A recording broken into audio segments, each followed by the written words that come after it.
ನಮಸ್ಕಾರ, ಸರಿತಾ ಲೈಫ್ ಸ್ಟೈಲ್ಗೆ. ಇವತ್ತು ನವರಾತ್ರಿಯ 4ನೇ ದಿನ. ಕಲರ್ ಬಂದು ಹಳದಿ ಬಣ್ಣ. ನವರಾತ್ರಿಯ 4ನೇ ದಿನ ರೋಗ ಶೋಕ ನಿವಾರಣೆ ಮಾಡುವ ಕೂಷ್ಮಾಂಡ ದೇವಿಯನ್ನು ಆರಾಧಿಸಲಾಗುತ್ತದೆ. ಈಕೆಗೆ ಕುಂಬಳಕಾಯಿಯ ಬಲಿಯನ್ನು ಪ್ರಿಯ, ಆದ್ದರಿಂದ ಈಕೆಗೆ ಕೂಷ್ಮಾಂಡ ಎಂದು ಹೆಸರು ಬಂದಿದೆ.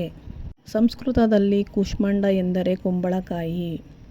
ಈಕೆಗೆ 8 ಕೈಗಳಿದ್ದು ಅವುಗಳಲ್ಲಿ ಕಮಂಡಲ, ಧನಸ್ಸು, ಬಾಣ, ಕಮಲ, ಅಮೃತ ತುಂಬಿದ ಕಳಶ, ಚಕ್ರ, ಗದೆ ಮತ್ತು ರುದ್ರಾಕ್ಷಿ ಮಾಲೆಗಳನ್ನು ಹಿಡಿದಿದ್ದಾಳೆ.